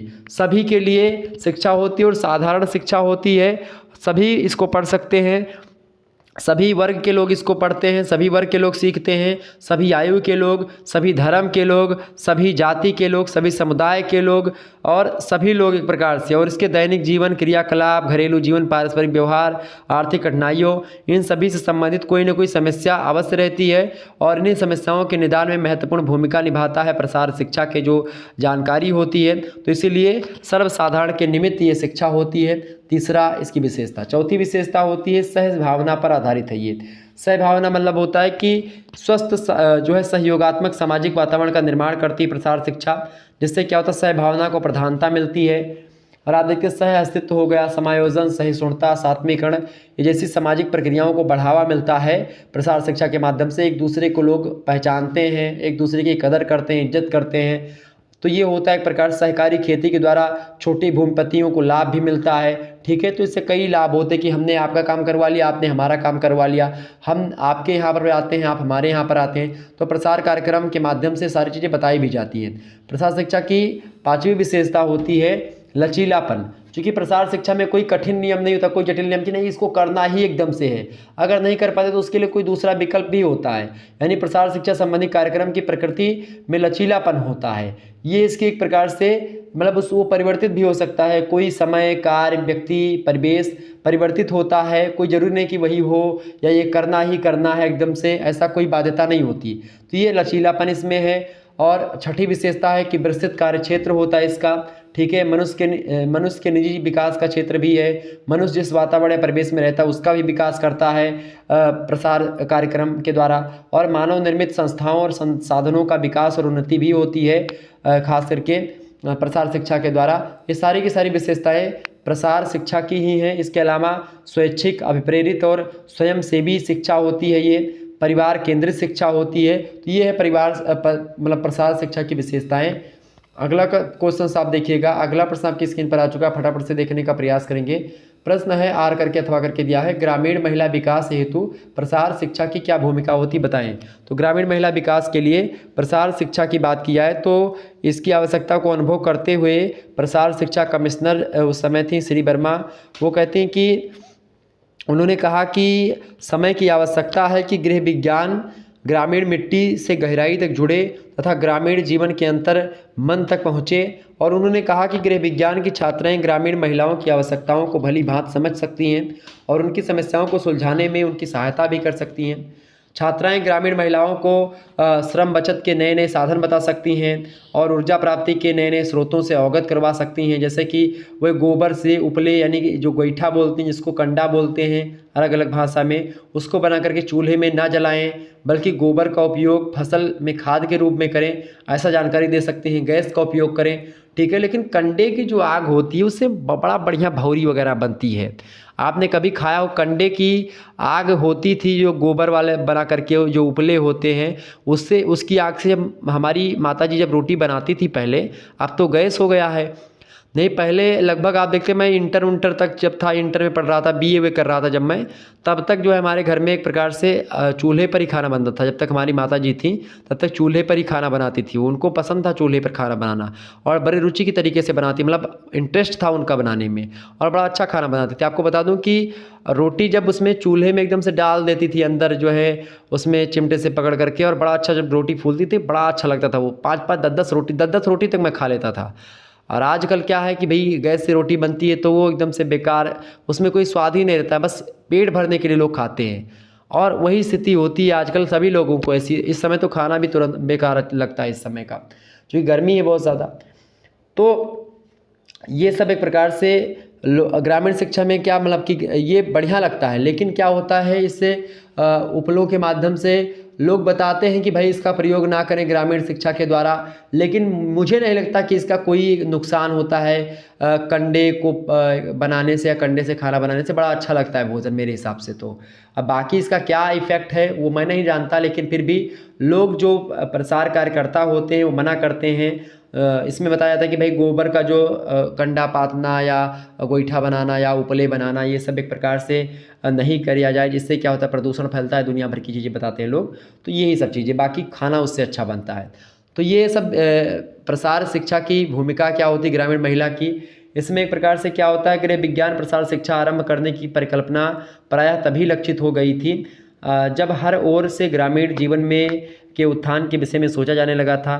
गृह विज्ञान प्रसार शिक्षा के माध्यम से ग्रामीण महिलाओं के पारिवारिक जीवन स्तर में सुधार लाने के प्रमुख मानदंड जो समक्ष रखे गए थे, तो वो सभी जो मानदंड थे, कुछ मानदंडों को मैं आपको बता रहा हूँ। पहली बात तो इसमें ये बताई गई थी कि उपलब्ध साधनों को देखते हुए परिवार सीमित रखना ताकि छोटा परिवार रहे। और आप कहा भी गया कि भाई छोटा परिवार सुखी परिवार, तो इसी परिकल्पना को साकार किया जाए, छोटा परिवार सुखी परिवार। दूसरी बात, कृषि उपज से प्राप्त अतिरिक्त आय को परिवार की उन्नति के लिए उपयोग में लाना, ये भी ग्रामीण महिला विकास हेतु प्रसार शिक्षा की भूमिका है। तीसरी भूमिका ये है कि भाई स्वस्थ पारिवारिक जीवन के लिए जन स्वास्थ्य में सुधार के उपाय अपनाना ताकि ग्रामीण महिलाएं स्वयं स्वस्थ रह करके स्वस्थ पारिवारिक जीवन की परंपरा को बनाए रखें। चौथी बात, ग्रामीण क्षेत्रों में उपलब्ध अन्न की उपज को चूहों, हानिकारक कीटों से बचा करके सुरक्षित रखा जाए और इस प्रकार अन्न की बर्बादी को रोका जाए। ये भी एक प्रकार से प्रसार शिक्षा की भूमिका है ग्रामीण महिला विकास में। पांचवी बात ये है कि परिवार के प्रत्येक सदस्य के सामाजिक, मानसिक और शारीरिक स्तर को उन्नतशील बनाया जाए। छठी बात, जीवन स्तर में सुधार लाने के लिए मुर्गी पालन, मछली पालन, पशुपालन, बागवानी, रसोई वाटिका, इन सभी से संबंधित सही जानकारी उपलब्ध कराना और इनके व्यवहारिक पक्ष को प्रोत्साहित करना, ये सब ग्रामीण महिला विकास हेतु प्रसार शिक्षा की भूमिका रही है। ठीक है, ध्यान रखेंगे इन चीज़ों को। आगे बढ़ते और भी चीज़ें रही, लेकिन इतना लिख देंगे तो आपका काम हो जाएगा। अगला प्रश्न देखिए, चौथा नंबर प्रश्न है, गृह विज्ञान प्रसार शिक्षण के विभिन्न चरणों को स्पष्ट कीजिए। बढ़िया प्रश्न है, गृह विज्ञान प्रसार शिक्षण के विभिन्न जो चरण हैं उनको स्पष्ट कीजिए। बढ़िया प्रश्न आपकी परीक्षा की दृष्टि से, फटाफट से आप बताने का प्रयास करेंगे।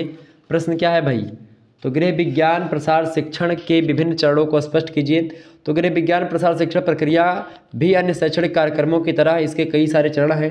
पहला चरण है इसका स्थानीय स्थिति का विश्लेषण, मतलब कि स्थानीय स्थिति के विश्लेषण में अंतर्गत गृह विज्ञान प्रसार कार्यकर्ता को जहां कार्य आरंभ करने जा रहे हैं वहां से संपूर्ण जानकारी उपलब्ध करनी पड़ती है और वहां के उपलब्ध संसाधन, लोगों की आर्थिक, सामाजिक पृष्ठभूमि, शैक्षणिक स्थिति कैसी है, उनका बौद्धिक स्तर कैसा है, उनकी ज्वलंत समस्याएं उस समय क्या, वर्तमान की समस्याएं क्या है, उसको ध्यान में रखना पड़ता है। स्थानीय स्थिति का विश्लेषण करके ही तभी प्रसार शिक्षण किया जा सकता है। तो दूसरा चरण होता है शिक्षण प्रक्रिया में प्रसार की उद्देश्य का निर्धारण, किस उद्देश्य से आप वहाँ पर जा रहे हैं।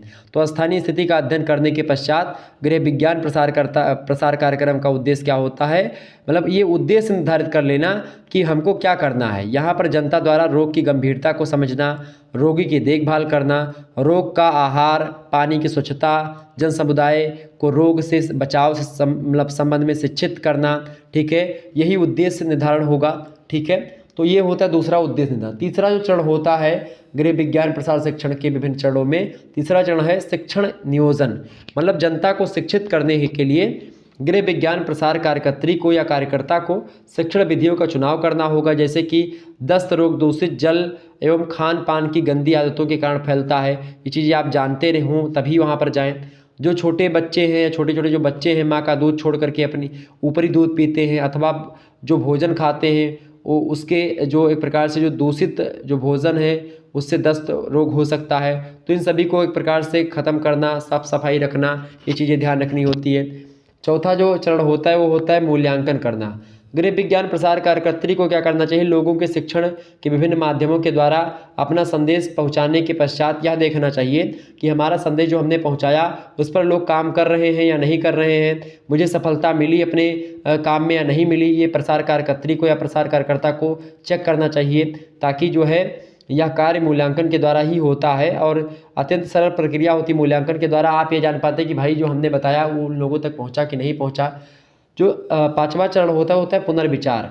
पुनर्विचार का मतलब क्या होता है कि अगर मूल्यांकन आपने किया, सही निर्णय आता है सकारात्मक तो ठीक है, अगर नकारात्मक निर्णय आया तो फिर से एक प्रकार से अगले कार्यक्रम के बारे में सोचना, नई दृष्टि से एक प्रकार से कार्यक्रम को प्रसारित करना, इन चीज़ों को आपको ध्यान रखना होता है। तो ये होते हैं गृह विज्ञान प्रसार शिक्षण के विभिन्न चरण जो कि मैंने आपको बताए। अगला प्रश्न है आकर के आपको दिया है, प्रसार कार्यकर्ता के गुण बताइए। बढ़िया प्रश्न है, प्रसार कार्यकर्ता के क्या क्या गुण होते हैं भाई। तो प्रसार कार्यकर्ता के कई सारे गुण होते हैं, ठीक है। प्रसार कार्य जो है खास करके बहुआयामी होता है, इसमें विभिन्न पहलू होते हैं और प्रसार कार्य के अंतर्गत तमाम सारे क्षेत्र भी आते हैं। कृषि क्षेत्र हो गया, लघु उद्योग हो गया, कुटीर उद्योग हो गया, गृह प्रबंधन हो गया, आहार आयोजन हो गया, शिशु पालन हो गया, साक्षरता है, सामुदायिक विकास है, ये सब प्रसार कार्यकर्ता के क्षेत्र होते हैं, मतलब प्रसार के क्षेत्र होते हैं। और प्रसार कार्यकर्ता का संबंध सभी क्षेत्रों और गाँवों के सभी वर्गों के लोगों के लिए होता है और उसे सभी के साथ मिलजुल करके और अत्यंत विनम्रता के साथ, संयम के साथ, विवेक के साथ, प्रेम भाव के साथ जीवन निर्वाह करना पड़ता है। अच्छे तरीके से अपने आप को रिप्रेजेंट करना पड़ता है और ऐसी स्थिति में हर प्रसार कार्यकर्ता में कुछ मूलभूत गुण होते हैं और उन्हीं गुणों के बारे में यहाँ पर प्रश्न पूछा जा रहा है।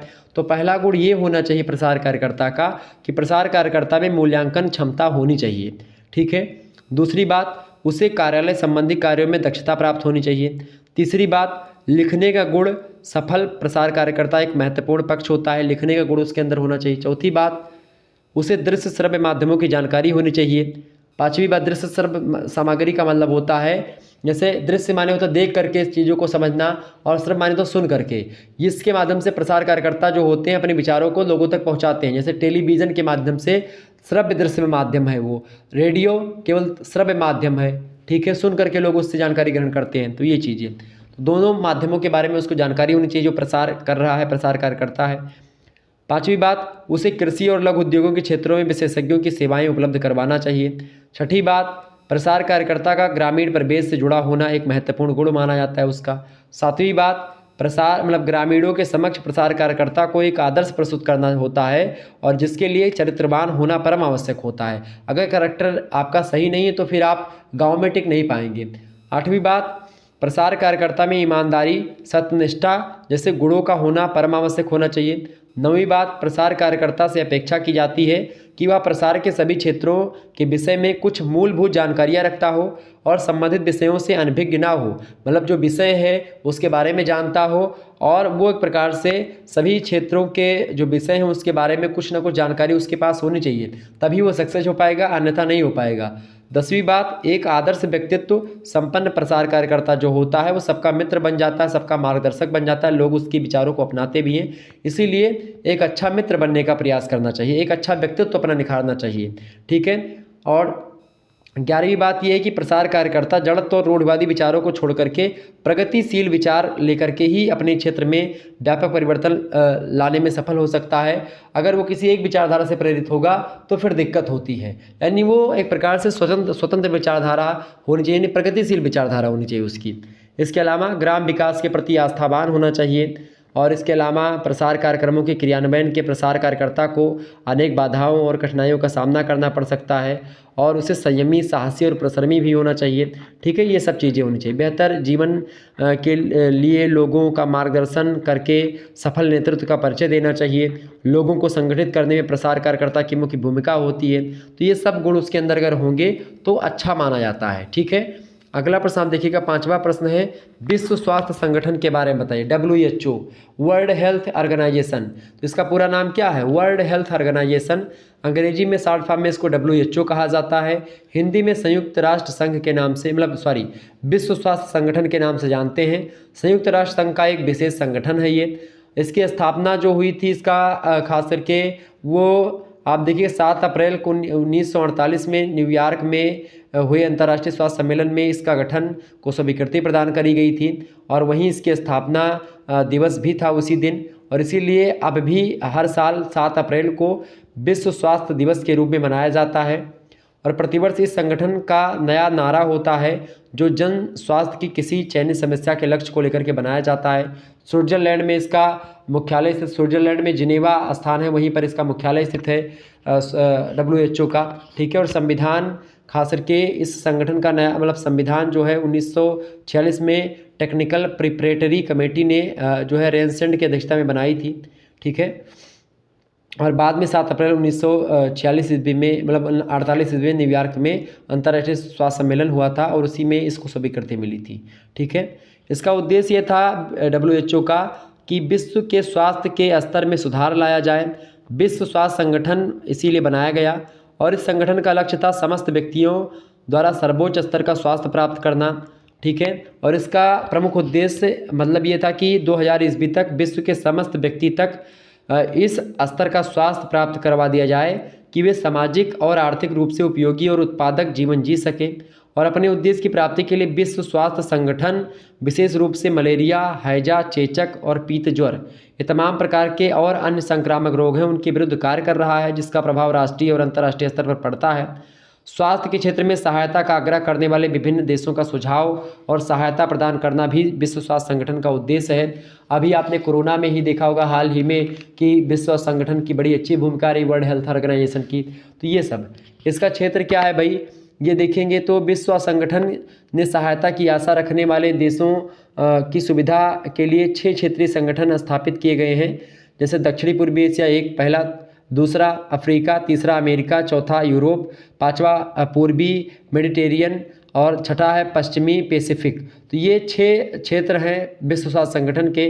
कार्य क्षेत्र की बात की जाए तो विश्व स्वास्थ्य के स्तर में सुधार लाने की दृष्टि से जो WHO है वो उसका कार्य क्षेत्र जो है वो कई कार्य क्षेत्र हैं, जैसे कि मातृ और शिशु स्वास्थ्य को ध्यान में रखना, पोषण को ध्यान में रखना, पर्यावरण स्वास्थ्य, व्यावसायिक शिक्षा, नर्सिंग, जन स्वास्थ्य, जन शिक्षा, मानसिक स्वास्थ्य, इन सभी को एक प्रकार से ध्यान देता है। और कहीं ना कहीं पे कई सारे क्षेत्र इसके अंतर्गत आते हैं।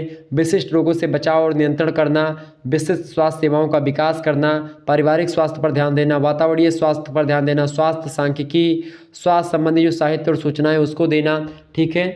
और भी तमाम प्रकार की चीज़ें हैं। तो WHO ये है। अगला क्वेश्चन आपकी स्क्रीन पर आ चुका है, देखेंगे आर करके आपको दिया गया है। भारत में यूनिसेफ के कार्यों को बताइए। भारत में यूनिसेफ जो है उसके कार्य आपसे पूछा जा रहा है। यूनिसेफ की बात की जाए तो यूनिसेफ का फुल फॉर्म होता है यूनाइटेड नेशंस चिल्ड्रन फंड। ये एक प्रकार से पूर्व में इस संगठन को United Nations children emergency fund के नाम से जाना जाता था। दूसरे विश्व युद्ध के बाद में क्या हुआ, असंख्य बेघर जो बच्चे हो गए, भूखे कुपोषित बच्चे और तमाम प्रकार के लोग बेघर हो जाते हैं और उन्हीं के कल्याण के लिए आपातकाल में इस संगठन की स्थापना की गई थी, उसे बोलते हैं यूनिसेफ। यूनिसेफ जो है खास करके बच्चों के विकास के लिए कार्यरत है और वहीं संयुक्त राष्ट्र संघ मानव उत्थान एवं कल्याण के लिए कार्य करता है। किसी भी राष्ट्र का भविष्य उस राष्ट्र के बच्चों पर निर्भर करता है, इसलिए बच्चों के स्वास्थ्य, गुणों और योग्यताओं के आधार पर ही देश के भविष्य की कल्पना की जाती है। और यही कारण है कि यूनिसेफ जो है वो समस्त कार्य और सहायताएं जो है प्राथमिक रूप से बच्चों के स्वास्थ्य पर केंद्रित है, बच्चों के लिए काम करता है। और भारत में यूनिसेफ का कार्य जो है खास करके मई 1949 से भारत को सहायता प्रदान करना प्रारंभ करता है यूनिसेफ। और भारत में सबसे पहले इसी संगठन ने दूध पाउडर वितरित किया और इसके पश्चात स्वास्थ्य संगठन मंत्रालय तथा विश्व स्वास्थ्य संगठन की सहायता से यूनिसेफ ने कई प्रकार के कार्य भारत में किए हैं। जैसे कि पहला काम किया भारत में मातृ एवं शिशु कल्याण तथा ग्रामीण स्वास्थ्य सेवा का काम किया। दूसरा काम प्रशिक्षण कार्यक्रम भी किया। तीसरा काम है स्वास्थ्य सेवाओं में जैसे क्षय रोग का नियंत्रण में काम किया, मलेरिया का उन्मूलन करने में सहायता दी, टेक्रोमा में सहायता मिली। इसके अलावा पेनिसिलिन का उत्पादन करवाया, ट्रिपल वैक्सीन, चेचक उन्मूलन, इन सभी में भारत में यूनिसेफ के कार्य रहे हैं, ठीक है। और अपंग बच्चों की सहायता करी। इसके अलावा पोषण संबंधी कार्यक्रम, परिवार कल्याण, ये सब कहीं ना कहीं पे भारत में यूनिसेफ के कार्य रहे हैं। इसके अलावा भारत में यूनिसेफ के कार्यक्रम कई सारे, जैसे कि ऐसे रोगों पर नियंत्रण करना जिन रोगों से प्रतिवर्ष अनेक बच्चे प्रभावित होते हैं, जैसे कि क्षय रोग हो गया, मलेरिया है, कोढ़ हो गया, इन सभी से एक प्रकार से ये सब कार्यक्रम रहते हैं, इन सभी रोगों से रक्षा करना लोगों की। दूसरी बात, मातृ और शिशु कल्याण हेतु सेवाएं प्रदान करना तथा इस संबंध में प्रशिक्षण देना। ठीक है। तीसरी बात, बच्चों के लिए सेवा योजनाएं बनाना। इसके अलावा दुग्ध पाउडर वितरण के अतिरिक्त पोषण के क्षेत्र में तमाम सारे कार्य किया। इसके अलावा प्राकृतिक आपदाओं के समय माता और बच्चों को आपातकालीन सहायता प्रदान करना, ये सब काम रहा यूनिसेफ का, ये बात ध्यान रखिएगा। तो इस प्रकार से आप लोगों ने बहुत सारे प्रश्नों को समझने का प्रयास किया है। निश्चित तौर पर आपके समझ में सारे प्रश्न आए हुए होंगे। अब देखते हैं दीर्घ उत्तरीय प्रश्न। केवल 2 प्रश्न करने होते हैं आपको खंडसा से। एक प्रश्न का उत्तर 500 शब्दों में आपको करना होता है। 5 क्वेश्चन आपको दिए थे, केवल 2 प्रश्नों के उत्तर इनमें से करने होते हैं, ये बात ध्यान रखिएगा। प्रश्न है, श्रव्य दृश्य सामग्री का अर्थ बताइए। प्रसार शिक्षा में श्रव्य दृश्य सामग्री की उपयोगिता एवं महत्व के बारे में बताइए। बढ़िया प्रश्न है, परीक्षा में आ सकता है। वहीं अगला प्रश्न आपसे पूछा सकता है, प्रसार शिक्षा क्या है? प्रसार शिक्षा के महत्व एवं आवश्यकता का वर्णन कीजिए। बढ़िया प्रश्न है, ये प्रश्न आपकी परीक्षा में एकदम से 100% आने वाला है, रट लीजिए एकदम से। अगला क्वेश्चन आप देखिएगा, तीसरा प्रश्न देखेंगे दीर्घ उत्तरीय का।